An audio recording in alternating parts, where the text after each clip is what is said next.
Selamat pagi Ibu Bapak yang dikasihi dan mengasihi Tuhan Yesus.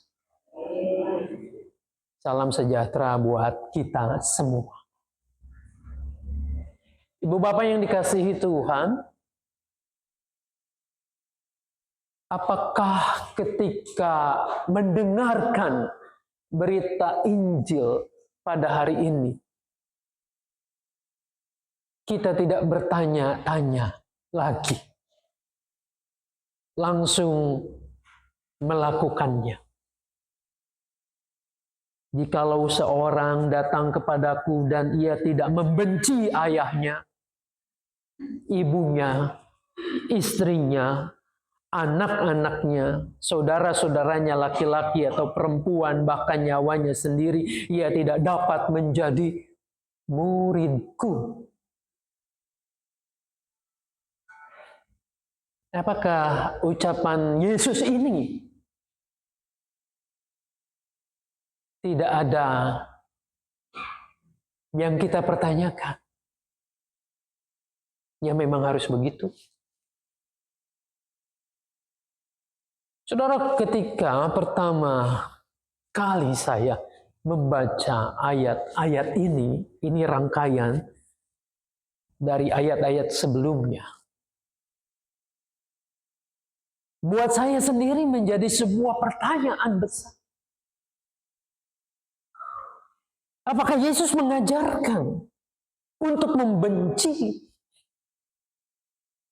orang-orang yang begitu dekat dengan kita? Ibu yang melahirkan kita, yang membesarkan kita, ayah yang membimbing kita, mengajari segala sesuatu, saudara-saudara kita sendiri, bahkan nyawa kita. Bukankah selama ini kita mendengarkan ajarannya? Kasihilah Tuhan Allahmu dengan segenap hatimu, dengan segenap jiwamu, dengan segenap akal budimu, dengan segenap kekuatanmu. Dan kasihilah sesamamu manusia seperti dirimu sendiri. Bagian lain Yesus juga mengajarkan untuk kita mengasihi bahkan musuh-musuh kita. Orang-orang yang begitu menyulitkan dalam hidup kita. Tapi hari ini kita mendengar, kalau kamu tidak membenci orang-orang yang terdekat denganmu, bahkan dirimu, kamu tidak layak menjadi muridku. Memilih menjadi murid, ini loh syaratnya.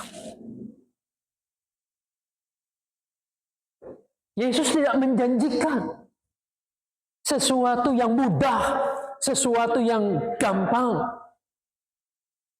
Dia tidak menjanjikan hidupmu bakal baik-baik saja. Engkau akan sukses, bergelimang dengan harta, kekayaan, dan seterusnya. Tidak. Perikopnya jelas, diberi judul, segala sesuatu harus dilepaskan untuk mengikut Yesus. Lalu, untungnya apa? Saudara-saudara, bergumul dengan bagian ini, saya menemukan sebuah kisah yang menarik untuk kita simak. Robert Japray, ia adalah seorang pengusaha yang sukses pada zamannya. Kaya raya. Ia pemilik surat kabar terkenal di Kanada. Nama surat kabarnya itu adalah The Globe, yang merupakan cikal bakal dari sebuah harian surat kabar The Globe and Mail yang masih konon masih terbit sampai hari ini. Pengusaha yang kaya raya, sukses, menginginkan perusahaan dan kekayaannya itu dilanjutkan oleh anaknya. Anaknya dibimbing, diajari bagaimana berbisnis hingga menjadi kaya raya seperti dirinya. Segala sesuatunya sudah dipersiapkan dengan baik, dengan matang. Bapak Ibu, sayang. Anaknya yang sudah beranjak pemuda itu menolak rancangan sang ayah ini. Robert Alexander Jeffrey lahir 1873 di Toronto, Kanada. Ia punya pilihan yang lain. Getaran panggilan dalam jiwanya itu terus berdengung sangat kuat. Sejak muda, Robert Alexander Jeffrey ini merasakan bahwa Tuhan memanggil dirinya bukan untuk menjadi pebisnis, pengusaha yang mengenal kasih Tuhan. Bagaimana Tuhan mencintainya. Dan bagaimana Tuhan menanamkan visi ke depannya. Ia mengatakan kepada papahnya, "Papa, tidak. Aku ingin jadi misionaris. Aku ingin memberitakan Injil." Saudara-saudara, bagaimana reaksi sang ayah? Ayahnya menolak keras. Tidak bisa. Siapa yang akan meneruskan bisnis kita? Keluarga ini. Saudara-saudara, pilihan Robert sempat membuat hubungan ayah dan anak ini begitu tegang dan nyaris retak ini. Sebab sang ayah merasa putranya mencampakkan masa depan yang sudah dipersiapkan, masa depan yang indah, yang cemerlang. Kau akan menghancurkan masa depanmu, tahu? Kau melepaskan warisan keluarga ini untuk sesuatu yang bodoh. Robert dengan tenang menjawab. Bahkan ia tidak dapat mengabaikan suara Tuhan. Ya, ini sudah keputusanku, Papa. Robert memilih jalan salib. Meski dengan itu ia kehilangan dukungan finansial untuk sementara waktu. Saudara-saudara, sejak saat itu Robert belajar mempersiapkan diri dengan matang sebagai misionaris. Lalu ia pergi ke Tiongkok. Pada masa itu tentu saja ini tidak mudah. Tiongkok yang anti barat, yang banyak ancaman. Setelah Tiongkok, Robert melanjutkan pelayanannya ke Makassar, Indonesia. Saudara-saudara, di sana ia melihat ada ribuan orang yang belum mengenal Kristus. Dengan hati yang terbakar oleh cinta kasih Tuhan, ia terus memberitakan nama Yesus itu. Perlahan-lahan ia menghimpunkan orang-orang tertentu dan kemudian mendirikan sekolah Alkitab. melatih pemuda-pemudi setempat ini untuk dapat memberitakan Injil, mengajarkan apa yang diajarkan dan diteladankan Yesus. Saudara-saudara, banyak dari mereka kemudian pergi ke Toraja, Kalimantan, dan ke Papua. Robert Alexander Japray ini akhirnya tertangkap oleh Belanda tahun 1945. Ia masuk di kamp interniran di Makassar, Sulawesi. Dan akhirnya karena sakitnya ia meninggal di dalam tahanan itu. Saudara-saudara, namun warisannya tidak mati. Sekolah ini terus bergulir mencetak kader-kader misionaris, kader-kader pendeta. Ya, inilah yang sekarang kita kenal dengan STT Japray di Makassar. Saudara-saudara, Yesus pernah mengatakan yang tadi saya bacakan itu.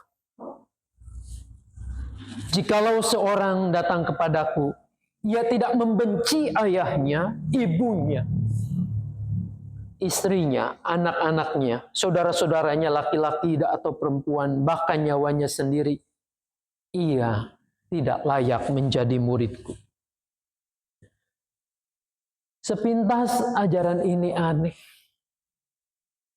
Mengapa Yesus yang mengajarkan cinta kasih tiba-tiba mengejutkan kita semua, mengajarkan tentang membenci? Saudara-saudara, kisah pergumulan Robert Japray ini dengan ayahnya setidaknya ini menolong kita membuka wawasan kita, mengerti yang dimaksud dengan kata membenci itu, yang seperti Yesus sampaikan. Kata membenci di sini bukan mengajarkan kepada para murid untuk tidak menyukai, untuk memberontak, untuk memusuhi keluarga, untuk tidak sayang lagi pada nyawa kita sehingga memandang nyawa ini rendah. Bukan itu. Bukan itu yang dimaksud. Tetapi kata ini mau menjelaskan tentang prioritas utama atas sebuah pilihan. Saudara-saudara, Robert lebih memilih mencintai Tuhan yang memanggilnya untuk suatu misi tertentu. Untuk dia mengerjakan misi Allah di dalam kehidupannya, ketimbang meneruskan bisnis keluarganya. Dalam kasus ini, Robert bukan orang yang membenci rancangan ayahnya. Bisnis yang ia siapkan untuk dirinya, bukan itu. Ia juga bukan orang yang anti dengan kemapanan. Ia tidak anti dengan uang, dengan materi, kekayaan.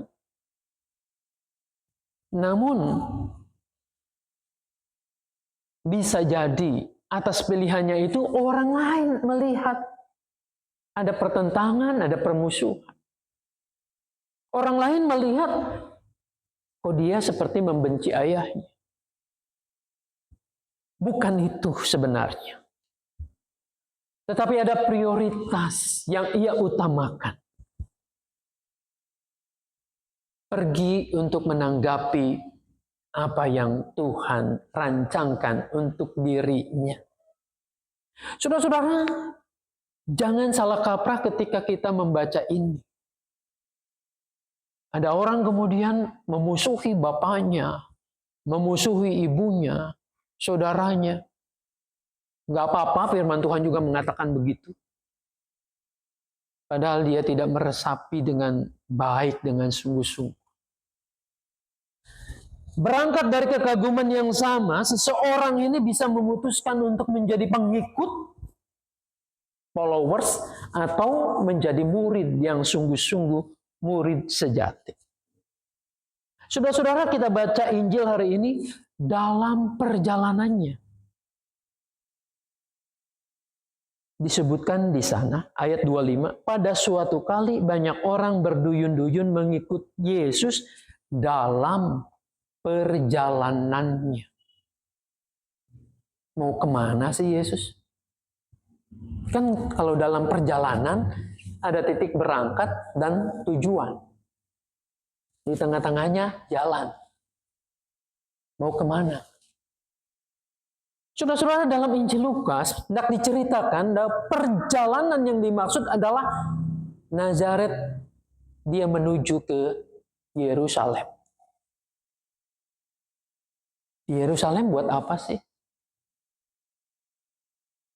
Apa healing di sana? Menikmati bait suci? Atau ada yang lain? Injil Sinoptis mau mengatakan bahwa perjalanan yang dimaksud ke Yerusalem itu adalah perjalanan untuk memenuhi seluruh misi Bapaknya. Dengan kata lain, di sana ia akan dihakimi, di sana dia akan dihabisi, dibawa keluar lagi Yerusalem, disalibkan, mati. Perjalanannya via dolorosa. Perjalanan penderitaan. Tapi tidak semua orang tahu. Mereka antusias berbondong-bondong mengikut Yesus lantaran apa? Melihat Yesus luar biasa. Perkataannya sangat berkuasa. Mujizatnya besar. Orang menyaksikannya. Dan mereka melihat ini sosok ideal Mesias yang dijanjikan itu. Mereka tidak tahu bahwa Yesus itu sedang menjalani perjalanan penderitaan. Oleh karena ini ketika mereka tergiur melihat real nyata kuasa Yesus itu, Yesus menegaskan dengan tegas, yang mau menjadi pengikutku, muridku, inilah yang harus kamu lepaskan semuanya. Saudara yang dikasihi dan mengasihi Tuhan Yesus, kita bisa kagum dengan cerita orang, kesaksian orang, keberhasilan, kesuksesan. Rasanya sebagai manusia wajar. Lalu kita ikut-ikutan di sini. Yang dimaksud followers ini, ikut-ikutan. Kalau aku ikut Yesus, nanti keberhasilanku begitu. Doaku didengar. Aku dijauhkan dari kesulitan. Dan aku didekatkan pada kemudahan, kesuksesan ini. Tampaknya dari dulu, Yesus itu tahu motivasi orang banyak yang ada di sekitarnya yang memutuskan untuk mengikuti Dia. Mereka bukanlah orang-orang yang berniat sungguh-sungguh menjadi murid Yesus seperti yang Ia harapkan. Maka tidaklah mengherankan kalau perkataan Yesus itu sangat keras. Melalui perumpamaan, dua perumpamaan. Yang pertama itu, coba kamu pikir, kalau kamu mau membangun sebuah istana, sebuah menara yang tinggi, bukankah kamu harus berhitung dulu? Anggarannya berapa? Teknis pelaksanaannya seperti apa? Sehingga ini akan selesai.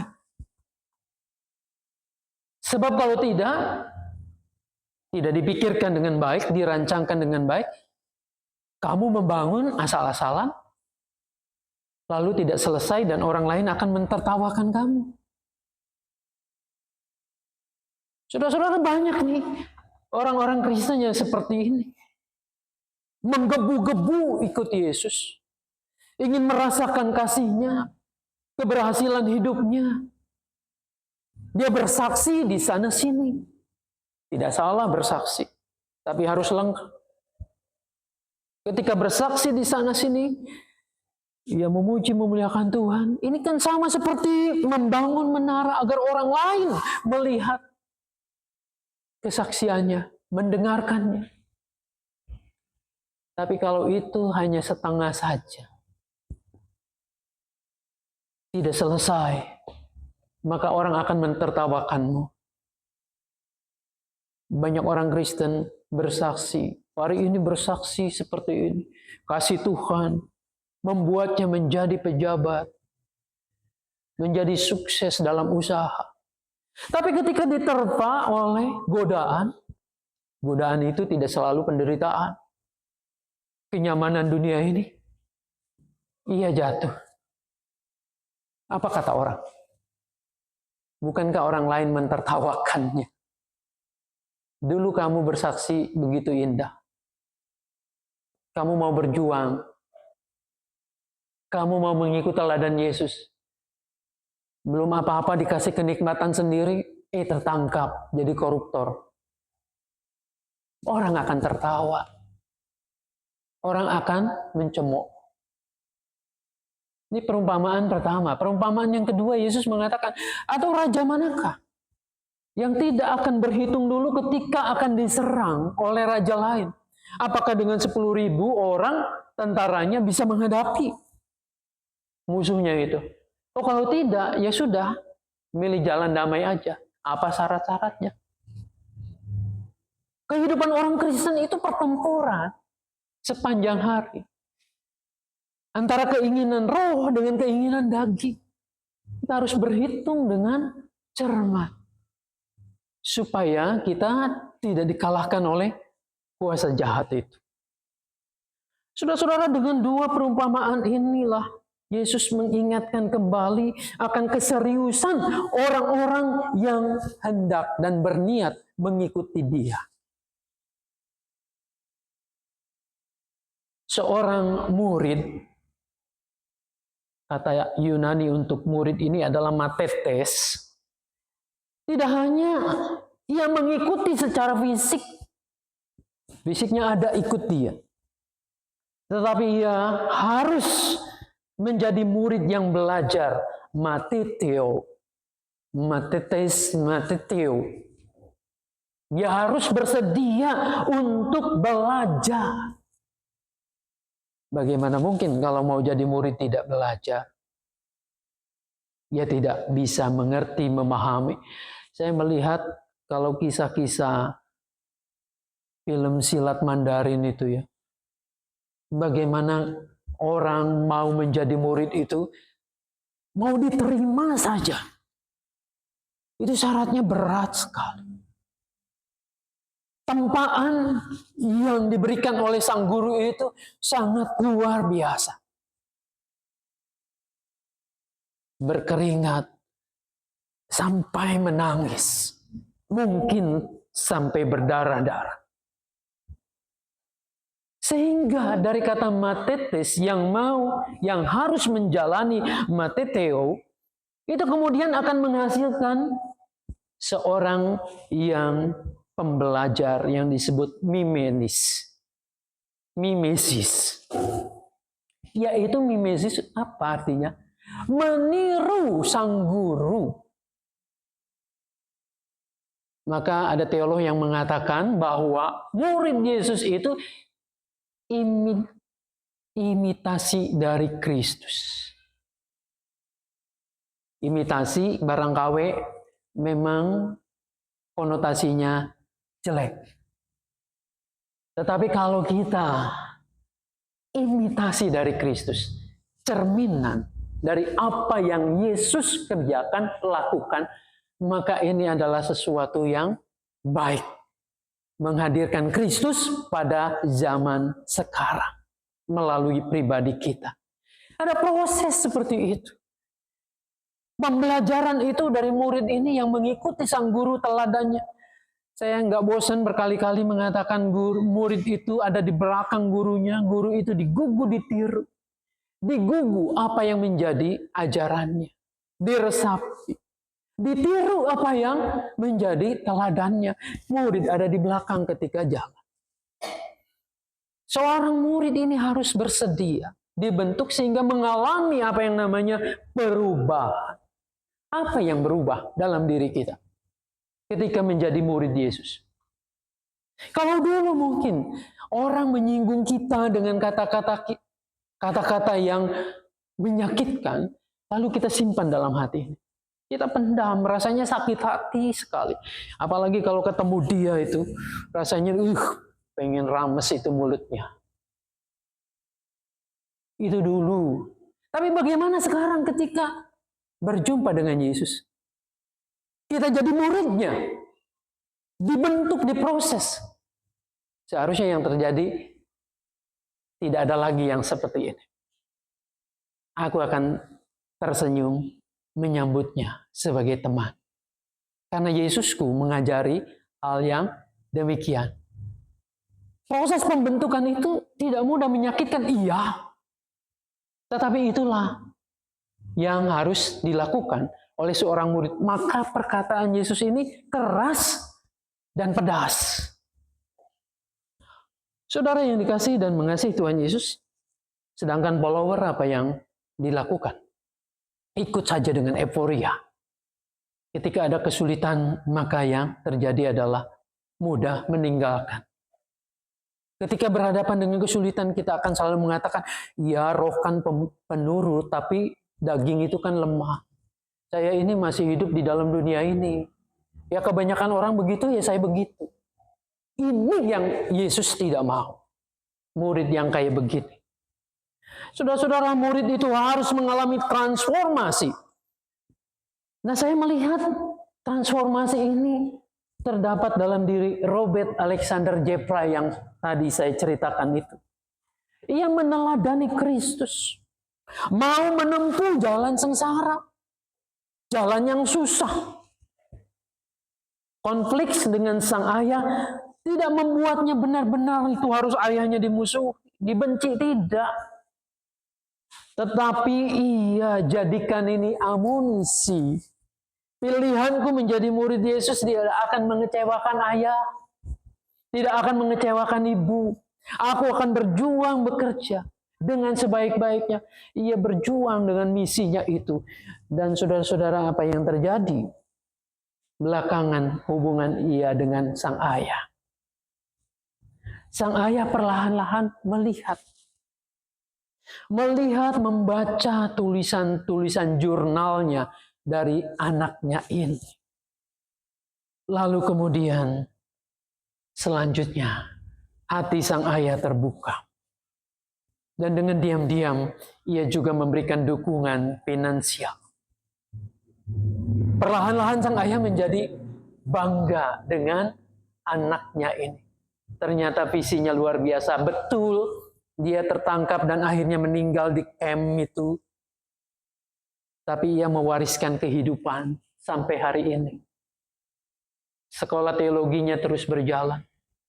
Ia mencetak kader-kader pendeta. Mungkin betul juga surat kabar The Globe itu sampai hari ini jalan. Tidak mengapa. Tapi ada banyak ribuan orang yang mengenal kasih Kristus, mengenal kehidupan. Seperti yang diceritakan tadi kitab Ulangan itu. Kepadamu aku perhadapkan pilihan. Pilihan menjadi mendatangkan kehidupan yang membawa berkat atau kutuk dan kematian. Saudara-saudara, hal ini juga yang terjadi kalau kita melihat dengan cermat bacaan kedua tentang Filemon ini. Filemon punya hamba namanya Onesimus. Onesimus berjumpa dengan Paulus di dalam penjara.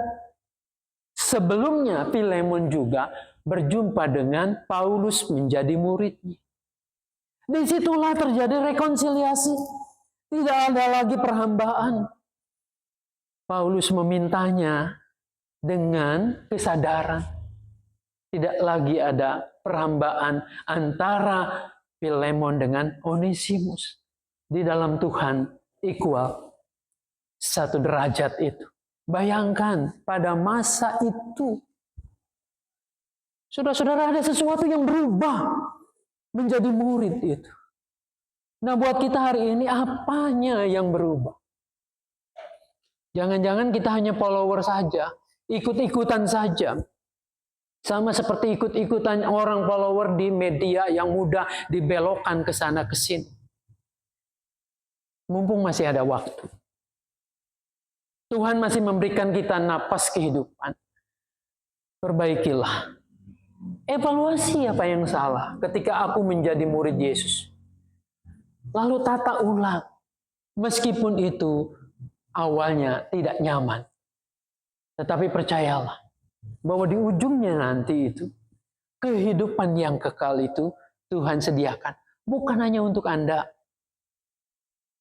Tapi akan Anda wariskan pada orang-orang di sekitar kita. Karena pada hakikatnya seorang murid akan memuridkan lagi. Akan memuridkan lagi. Dan terus kasih Kristus akan bersambung. Kita tidak ada di dunia ini nanti. Tapi bersama Dia di kekekalan. Namun dunia ini juga akan terus merasakan cinta kasih-Nya. Bukankah jauh lebih besar apa yang Tuhan Yesus tawarkan kepada kita? Anda mengikut Yesus, jadi murid Yesus, Anda memegang kunci segala-galanya. Carilah dulu kerajaan Allah dan kebenarannya. Maka segala sesuatunya akan ditambahkan. Ketika Anda memegang ini, maka nampaknya mungkin awalnya kehilangan segala sesuatu. Tapi Anda sebenarnya mendapatkan segala sesuatu. Jangan kebalik, cari yang lain-lain dulu, baru sisanya cari Tuhan. Nah ini kan kebalik. Maka Anda tidak akan terpuaskan untuk itu. Ketika Anda mencari mendapatkan Kristus, berguru, belajar menjadi muridnya, semuanya akan ditambahkan. Anda akan mencukupkan diri dengan yang Tuhan berikan. Dan kita akan menjadi manusia-manusia yang bersyukur. Seperti Paulus, dalam penjara pun, nyata Filemon mengatakan, aku yang sudah tua, yang terpenjara. Tapi nada suratnya adalah sukacita. Ini yang tidak akan dirampas dari kita. Biarlah saudara, Anda dan saya tetap komitmen menjadi murid-murid Tuhan Yesus. Amin.